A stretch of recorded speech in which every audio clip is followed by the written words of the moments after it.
مراسلہ مکرمی، آپ کے موقر اخبار کے ذریعے میں متعلقہ حکام کو شہر کے مغربی علاقے کی طرف متوجہ کرانا چاہتا ہوں۔ مجھے بڑے افسوس کے ساتھ کہنا پڑتا ہے کہ آج جب بڑے پیمانے پر شہر کی توسیع ہو رہی ہے اور ہر علاقے کے شہریوں کو جدید ترین سہولتیں بہم پہنچائی جا رہی ہیں، یہ مغربی علاقہ بجلی اور پانی کی لائنوں تک سے محروم ہے۔ ایسا معلوم ہوتا ہے کہ اس شہر کی 3 ہی سمتیں ہیں۔ حال میں جب ایک مدت کے بعد میرا اس طرف ایک ضرورت سے جانا ہوا تو مجھ کو شہر کا یہ علاقہ بالکل ویسا ہی نظر آیا جیسا میرے بچپن میں تھا۔ مجھے اس طرف جانے کی ضرورت نہیں تھی، لیکن اپنی والدہ کی وجہ سے مجبور ہو گیا۔ برسوں پہلے وہ بڑھاپے کے سبب چلنے پھرنے سے معذور ہو گئی تھیں۔ پھر ان کی آنکھوں کی روشنی بھی قریب قریب جاتی رہی اور ذہن بھی معوف سا ہو گیا۔ معذوری کا زمانہ شروع ہونے کے بعد بھی ایک عرصے تک ہر روز مجھ کو وہ دن رات میں 3-4 مرتبہ اپنے قریب بلا کر کپکپاتے ہاتھوں سے سر سے پیر تک ٹٹولتی تھی۔ دراصل میرے پیدا ہونے کے بعد ہی ان کو میری صحت خراب معلوم ہونے لگی تھی۔ کبھی انہیں میرا بدن بہت ٹھنڈا محسوس ہوتا، کبھی بہت گرم، کبھی میری آواز بدلی بدلی معلوم ہوتی اور کبھی میری آنکھوں کی رنگت میں تغیر نظر آتا۔ حکیموں کے ایک پرانے خاندان سے تعلق رکھنے کی وجہ سے ان کو بہت سی بیماریوں کے نام اور علاج زبانی یاد تھے، اور کچھ دن بعد وہ مجھے کسی نئے مرض میں مبتلا قرار دے کر اس کے علاج پر اصرار کرتی تھیں۔ ان کی معذوری کے ابتدائی زمانے میں 2-3 بار ایسا اتفاق ہوا کہ میں کسی کام میں پڑھ کر ان کے کمرے میں جانا بھول گیا، تو وہ معلوم نہیں کس طرح خود کو کھینچتی ہوئی کمرے کے دروازے تک لے آئیں۔ کچھ اور زمانہ گزرنے کے بعد جب ان کی رہی سہی طاقت بھی جواب دے گئی تو ایک دن ان کے معالج نے محض یہ آزمانے کے لیے کہ آیا ان کے ہاتھ پیروں میں اب بھی کچھ سکت باقی ہے، مجھ کو دن بھر ان کے پاس نہیں جانے دیا، اور وہ بظاہر مجھ سے بے خبر رہی۔ لیکن رات گئے ان کے آہستہ آہستہ کراہنے کی آواز سن کر جب میں لپکتا ہوا ان کے کمرے میں پہنچا تو وہ دروازے تک کا آدھا راستہ طے کر چکی تھیں۔ ان کا بستر جو انہوں نے میرے والد کے مرنے کے بعد سے زمین پر بچھانا شروع کر دیا تھا، ان کے ساتھ گھسٹتا ہوا چلا آیا تھا، اور دیکھنے میں ایسا معلوم ہوتا تھا کہ بستر ہی ان کو کھینچتا ہوا دروازے کی طرف لیے جا رہا تھا۔ مجھے دیکھ کر انہوں نے کچھ کہنے کی کوشش کی، لیکن تکان کے سبب بے ہوش ہو گئیں اور کئی دن تک بے ہوش رہیں۔ ان کے معالج نے بار بار اپنی غلطی کا اعتراف اور اس آزمائش پر پچھتاوے کا اظہار کیا، اس لیے کہ اس کے بعد ہی سے میری والدہ کی بینائی اور ذہن نے جواب دینا شروع کیا، یہاں تک کہ رفتہ رفتہ ان کا وجود اور عدم برابر ہو گیا۔ ان کے معالج کو مرے ہوئے بھی ایک عرصہ گزر گیا، لیکن حال ہی میں ایک رات میری آنکھ کھلی تو میں نے دیکھا کہ وہ میرے پایتی میں زمین پر بیٹھی ہوئی ہیں اور ایک ہاتھ سے میرے بستر کو ٹٹول رہی ہیں۔ میں جلدی سے اٹھ کر بیٹھ گیا۔ آپ؟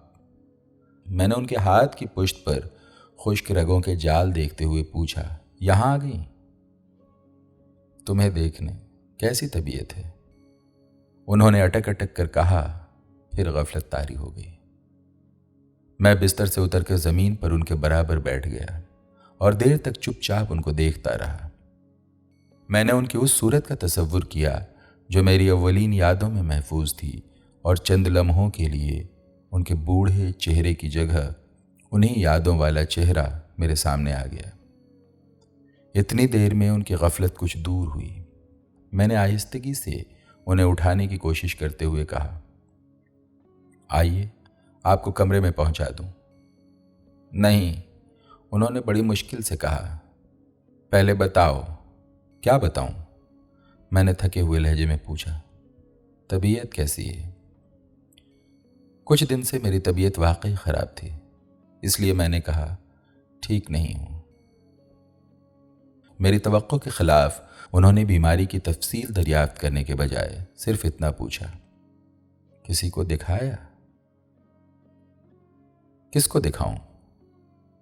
مجھے معلوم تھا وہ کیا جواب دیں گی۔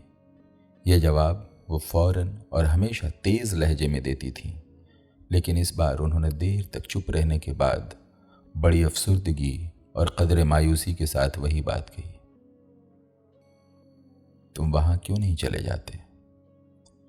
میں ان کے ساتھ بچپن میں وہاں جایا کرتا تھا، وہ پرانے حکیموں کا گھرانہ تھا، یہ لوگ میری والدہ کے قریبی عزیز تھے، ان کا مکان بہت بڑا تھا جس کے مختلف درجوں میں کئی خاندان رہتے تھے، ان سب خاندانوں کے سربراہ ایک حکیم صاحب تھے جنہیں شہر میں کوئی خاص شہرت حاصل نہیں تھی، لیکن آس پاس کے دیہاتوں سے ان کے یہاں اتنے مریض آتے تھے جتنے شہر کے نامی ڈاکٹروں کے پاس بھی نہ آتے ہوں گے۔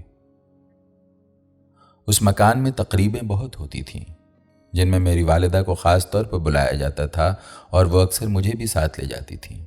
میں ان تقریبوں کی عجیب عجیب رسموں کو بڑی دلچسپی سے دیکھتا تھا۔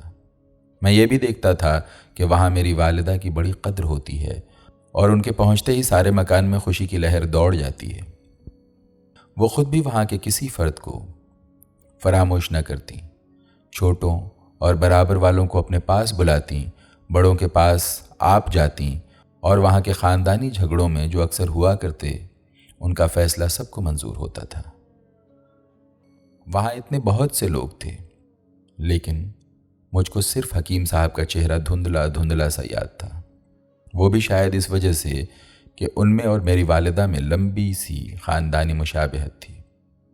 اتنا مجھے البتہ یاد ہے کہ وہاں ہر عمر کی عورتیں، مرد اور بچے موجود رہتے تھے اور ان کے ہجوم میں گھری ہوئی اپنی والدہ مجھے ایسی معلوم ہوتی تھیں جیسے بہت سی پتیوں کے بیچ کوئی پھول کھلا ہوا ہو۔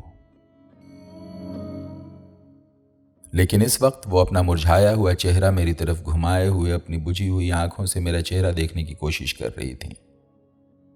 تمہاری آواز بیٹھی ہوئی ہے، چکنائی والی چیزیں نہ کھایا کرو، انہوں نے مجھ سے کہا اور پھر کہا، تم وہاں کیوں نہیں چلے جاتے؟ وہاں اب میں وہاں کسی کو پہچان بھی نہ پاؤں گا، دیکھو گے تو پہچان لو گے، نہیں تو وہ لوگ خود بتائیں گے۔ اتنے دن ہو گئے، میں نے کہا، اب مجھے راستہ بھی یاد نہیں۔ باہر نکلو گے تو یاد آ جائے گا۔ کس طرح؟ میں نے کہا، سب کچھ تو بدل گیا ہوگا۔ کچھ بھی نہیں، انہوں نے کہا، پھر ان پر غفلت طاری ہونے لگی، لیکن ایک بار پھر انہوں نے کہا، کچھ بھی نہیں۔ اس کے بعد وہ بالکل غافل ہو گئی۔ میں دیر تک ان کو سہارا دیے بیٹھا رہا۔ میں نے اس مکان کا راستہ یاد کرنے کی کوشش کی۔ میں نے ان دنوں کا تصور کیا جب میں اپنی والدہ کے ساتھ وہاں جایا کرتا تھا۔ میں نے اس مکان کا نقشہ بھی یاد کرنے کی کوشش کی، لیکن مجھے اس کے سوا کچھ یاد نہ آیا کہ اس کے صدر دروازے کے سامنے ایک ٹیلہ تھا جو حکیموں کا چبوترا کہلاتا تھا۔ اتنا اور مجھے یاد تھا کہ حکیموں کا چبوترا شہر کے مغرب کی جانب تھا، اس پر چند کچی قبریں اور جھاڑیاں تھیں اور اس تک پہنچتے پہنچتے شہر کے آثار ختم ہو جاتے تھے۔ میں نے اپنی والدہ کو اپنے ہاتھوں پر اٹھا لیا، بالکل اسی طرح جیسے کبھی وہ مجھ کو اٹھایا کرتی تھی، اور یہ سمجھا کہ میں نے ان کا کچھ قرض اتارا ہے، اور اگرچہ وہ بالکل غافل تھیں لیکن میں نے ان سے کہا، آئیے آپ کو آپ کے کمرے میں پہنچا دوں، کل سویرے میں وہاں ضرور جاؤں گا۔ دوسرے دن سورج نکلنے کے بعد میری آنکھ کھلی اور آنکھ کھلنے کے کچھ دیر بعد میں گھر سے روانہ ہو گیا۔ خود اپنے محلے کے مغربی حصے کی طرف ایک مدت سے میرا گزر نہیں ہوا تھا۔ اب جو میں ادھر سے گزرا تو بڑی تبدیلیاں نظر آئیں۔ کچے مکان پکے ہو گئے تھے، خالی پڑے ہوئے احاطے چھوٹے چھوٹے بازاروں میں بدل گئے تھے۔ ایک پرانے مقبرے کے کھنڈر کی جگہ عمارتی لکڑیوں کا گودام بن گیا تھا۔ جن چہروں سے میں بہت پہلے آشنا تھا ان میں سے کوئی نظر نہیں آیا، اگرچہ مجھ کو جاننے والے کئی لوگ ملے جن میں سے کچھ کو میں بھی جانتا تھا، لیکن مجھ کو یہ معلوم نہیں تھا کہ وہ میرے ہی محلے میں ہیں۔ میں نے ان سے رسمی باتیں بھی کیں لیکن کسی کو یہ نہیں بتایا کہ میں کہاں جا رہا ہوں۔ کچھ دیر بعد میرا محلہ پیچھے چھوٹ گیا۔ غلے کی منڈی آئی اور نکل گئی، پھر دواؤں اور مسالوں کی منڈی آئی اور پیچھے رہ گئی۔ ان منڈیوں کے داہنے بائیں دور تک پختہ سڑکیں تھیں جن پر کھانے پینے کی چیزوں کی عارضی دکانیں بھی لگی ہوئی تھیں، لیکن میں جس سڑک پر سیدھا آگے بڑھ رہا تھا اس پر اب جا بجا گڈھے نظر آ رہے تھے۔ کچھ اور آگے بڑھ کر سڑک بالکل کچی ہو گئی۔ راستہ یاد نہ ہونے کے باوجود مجھے یقین تھا کہ میں صحیح سلامت جا رہا ہوں، اور اس لیے میں آگے بڑھتا رہا۔ دھوپ میں تیزی آ گئی تھی اور اب کچی سڑک کے آثار بھی ختم ہو گئے تھے۔ البتہ گردآلود پتیوں والے درختوں کی دو رویا مگر ٹیڑھی میڑھی قطاروں کے درمیان اس کا تصور کیا جا سکتا تھا، لیکن اچانک یہ قطاریں اس طرح منتشر ہوئیں کہ سڑک ہاتھ کے پھیلے ہوئے پنجے کی طرح 5 طرف اشارہ کر کے رہ گئی۔ یہاں پہنچ کر میں تذبذب میں پڑ گیا۔ مجھے گھر سے نکلے ہوئے بہت دیر نہیں ہوئی تھی اور مجھ کو یقین تھا کہ میں اپنے محلے سے بہت دور نہیں ہوں۔ پھر بھی میں نے وہاں پر ٹھہر کر واپسی کا راستہ یاد کرنے کی کوشش کی۔ میں نے پیچھے مڑ کر دیکھا، گردآلود پتیوں والے درخت اونچی نیچی زمین پر ہر طرف تھے۔ میں نے ان کی قطاروں کے درمیان سڑک کا تصور کیا تھا، لیکن وہ قطاریں بھی شاید میرے تصور کی پیداوار تھیں، اس لیے کہ اب ان کا کہیں پتہ نہ تھا۔ اپنے حساب سے میں بالکل سیدھی سڑک پر چلا جا رہا تھا، لیکن مجھے بار بار اس کا تجربہ ہو چکا تھا کہ دیکھنے میں سیدھی معلوم ہونے والی سڑکیں اتنے غیر محسوس طریقے پر ادھر ادھر گھوم جاتی ہیں کہ ان پر چلنے والوں کو خبر بھی نہیں ہوتی، اور اس کا رخ کچھ کا کچھ ہو جاتا ہے۔ مجھے یقین تھا کہ یہاں تک پہنچتے پہنچتے میں کئی مرتبہ ادھر ادھر گھوم چکا ہوں، اور اگر مجھ کو سڑک کا سراغ نہ ملا تو میں خود سے اپنے گھر تک نہیں پہنچ سکتا۔ لیکن اس وقت مجھ کو واپسی کے راستے سے زیادہ حکیموں کے چبوترے کی فکر ستا رہی تھی۔ حکیموں کے چبوترے کی فکر تھی جو کہیں دکھائی نہیں دے رہا تھا۔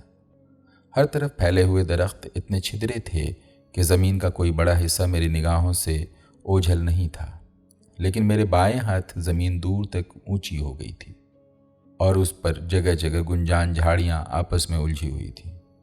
ان کی وجہ سے بلندی کے دوسری طرف والا نشیبی حصہ نظر نہیں آ رہا تھا۔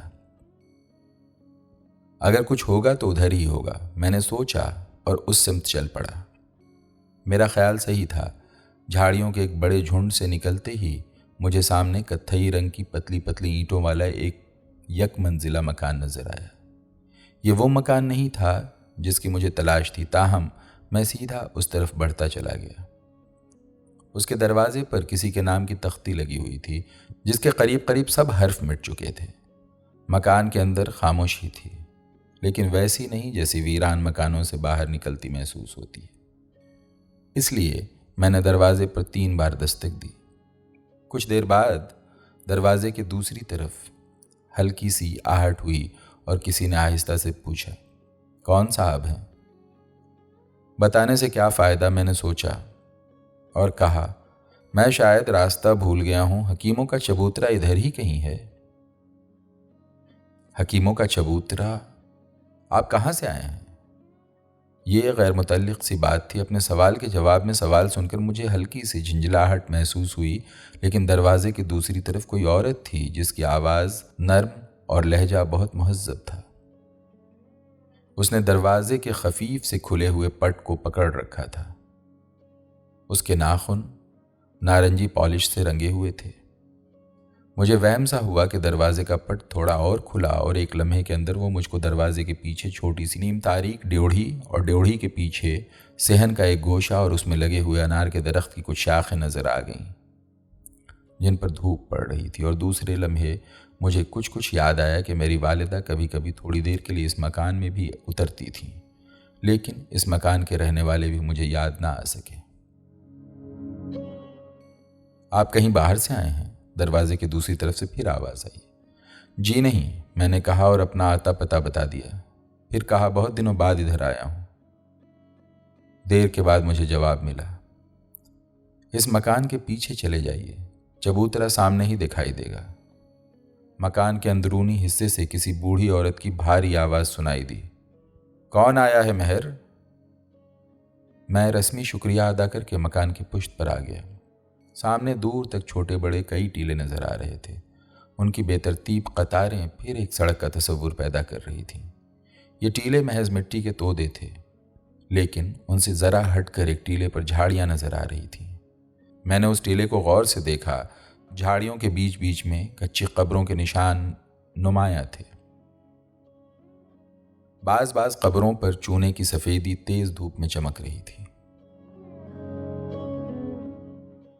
مکان چبوترے کی اوٹ میں تھا اور اس تک پہنچنے کے لیے مجھے چبوترے کا آدھا چکر کاٹنا پڑا۔ پرانی لکڑی کے بھاری صدر دروازے کے سامنے کھڑا دیر تک میں سوچتا رہا کہ اپنے آنے کی اطلاع کس طرح کراؤں۔ دروازے کی لکڑی بہت دبیز اور تھوڑی سیلی ہوئی تھی۔ اس پر دستک دینے سے کوئی فائدہ نہیں تھا۔ پھر بھی میں نے 3 بار اس پر ہاتھ مارا، لیکن اپنی دستک کی آواز خود مجھ کو ٹھیک سے سنائی نہیں دی۔ مجھے شبہ ہوا کہ مکان ویران ہے۔ میں نے دروازے کو آہستہ سے دھکا دیا تو اس کے دونوں پٹ بڑی سہولت کے ساتھ اپنی چولوں پر گھوم گئے اور مجھ کو اپنے سامنے ایک کشادہ ڈیوڑھی نظر آئی، جس کے سرے پر ایک چھوٹا دروازہ تھا۔ یہ دروازہ پورا کھلا ہوا تھا، لیکن اس پر دوہرے ٹاٹ کا پردہ لٹک رہا تھا۔ میں دروازے کے قریب گیا اور اب مجھے مکان کے اندر لوگوں کے بولنے چالنے کی آوازیں سنائی دیں۔ میں نے دستک دی اور اندر کسی نے کسی کو پکار کر کہا، دیکھو کوئی آیا ہے۔ تب میرا دماغ سوالوں سے منتشر ہونا شروع ہوا۔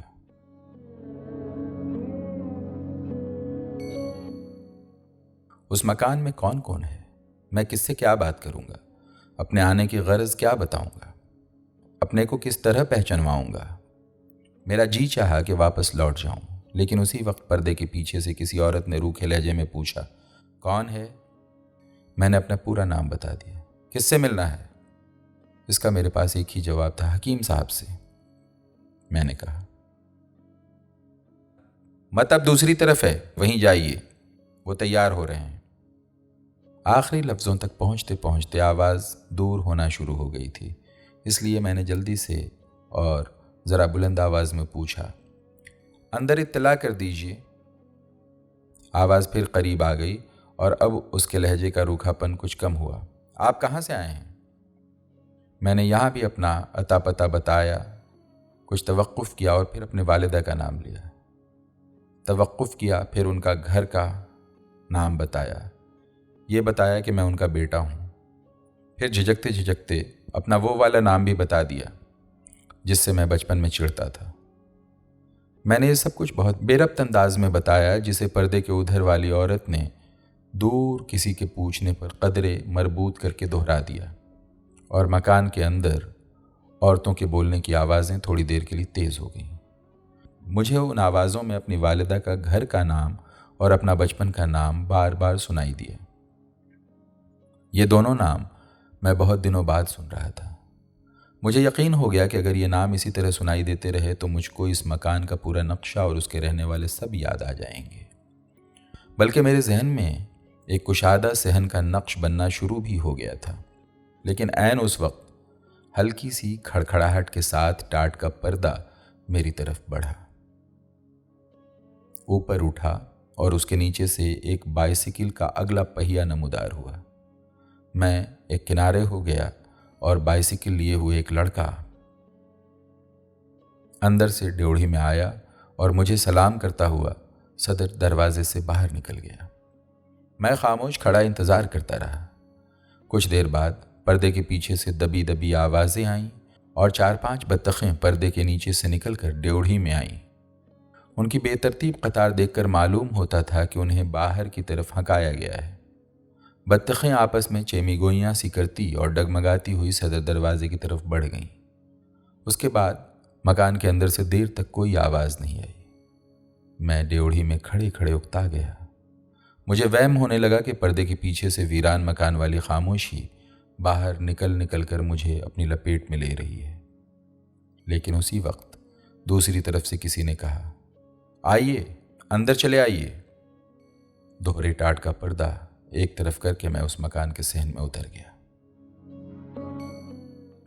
بڑے صحن، دوہرے تہرے دالانوں، شہنشینوں